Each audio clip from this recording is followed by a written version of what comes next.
खूबसूरत शैतानी शीशा भाग नंबर 4। दोस्तों, आप हमारे चैनल पे नए हैं तो हमारे चैनल को सब्सक्राइब ज़रूर कर लें और बेल आइकन को ज़रूर दबा लें ताकि आपको नोटिफिकेशन मिलती रहे। तो सुनते रहिए कहानी का चौथा भाग हमारे साथ। दोनों एक साथ बैठकर चाय पीते हैं और पीहू भी बिल्कुल खामोश रहती है। नीरज को महसूस होता है कि पीहू कुछ परेशान है, इसलिए वो पीहू को तैयार होने को कहता है। पीहू नीरज से कहती है, क्यों आज आपने ऑफिस नहीं जाना क्या? तुम भूल रही हो कि आज मेरा जन्मदिन है और आज की मैंने छुट्टी ली हुई है। अब चलो जल्दी से तैयार हो जाओ, कहीं घूमने चलते हैं। पीहू भी घूमने की बात सुनकर बहुत खुश होती है क्योंकि वो अभी शहर में नई है और उसने शहर भी पहली ही बार देखा है। थोड़ी ही देर में पीहू तैयार होकर आती है और नीरज उसे देखता ही रह जाता है। पहली बार पीहू ने साड़ी की जगह नीली जीन्स और गुलाबी रंग की कुर्ती पहन रखी है। नीरज उससे पूछता है, तुम ये सब कब खरीद कर लाई? पीहू बताती है, जब केक लेने गई थी तो उसी के सामने वाली दुकान से ले आई। आपको कैसी लगी? बहुत सुंदर लग रही हो। इसमें मेरे साथ चलकर कुछ और जीन्स खरीद लेना, नीरज उसे कहता है। इस बात को सुनकर पीहू बहुत खुश होती है और उसके गले लग जाती है। नीरज उसे गले लगाकर बहुत देर तक किसी सोच में खड़ा रहता है। पीहू उसे पूछती है, क्या सोच रहे हो? नीरज कहता है, पता नहीं ऐसा क्यों है कि जो अपनापन तुम्हें गले लगाकर अब महसूस हो रहा है वो रात को नहीं हुआ। रात तुम थी लेकिन फिर भी मुझे महसूस क्यों नहीं हुई?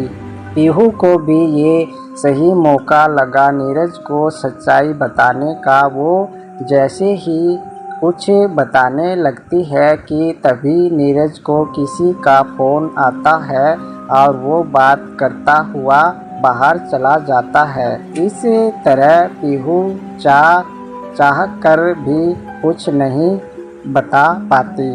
दोनों एक साथ सारा दिन घूमते हैं और रात के 10 बजे तक ही वापस आते हैं। आज पीहू भी बहुत खुश रही क्योंकि पहली बार इतना समय उसने नीरज के साथ बिताया था। दोनों ने ढेर सारी शॉपिंग भी की है। घर आकर पीहू कपड़े बदलती है और बाल ठीक करने शीशे के आगे बैठती है तो फिर से उसे छाया की आवाज़ आती है। नीरज बाथरूम में है लेकिन पीहू बिना डरे उससे पूछती है, कौन हो तुम? मुझसे क्या चाहती हो? मैं छाया हूँ। मैं चाहती हूँ कि तुम मेरी ज़िंदगी जियो और मैं तुम्हारी।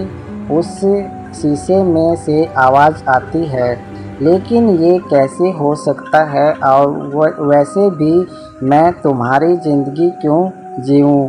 पीहू उससे पूछती है, क्योंकि मैं चाहती हूँ कि नीरज सिर्फ मेरे रहे। छाया फिर से बोलती है।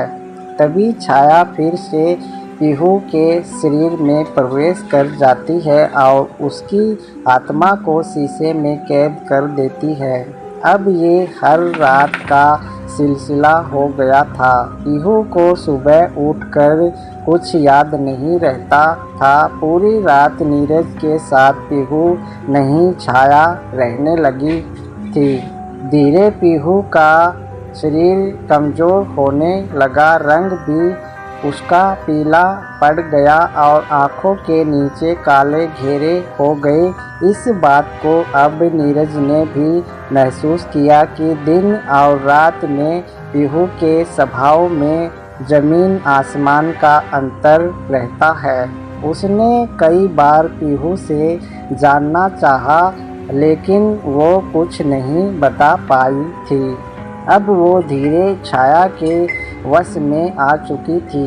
एक दिन पीहू अचानक से बेहोश हो जाती है। उस समय तक नीरज भी ऑफिस नहीं गया था। वो डॉक्टर को फ़ोन करके घर बुलाती है। डॉक्टर उसका पूरी तरह से चेकअप करता है और कहता है, मुबारक हो, आप पापा बनने वाले हो। नीरज की तो खुशी का ठिकाना ही नहीं रहता, लेकिन पीहू के चेहरे पर सिर्फ उदासी ही नज़र आती है। तो दोस्तों, ये था कहानी का चौथा भाग। दोस्तों, ये चौथा भाग हो चुका है पूरा। मैं फिर मिलता हूँ आपसे अगले भाग में। तब तक के लिए इस भाग को कीजिए एंजॉय। और दोस्तों, आप हमारे चैनल पे नए हैं तो हमारे चैनल को सब्सक्राइब ज़रूर कर लें और ऑल बेल आइकन को ज़रूर दबा लें ताकि आपको नोटिफिकेशन मिलती रहे।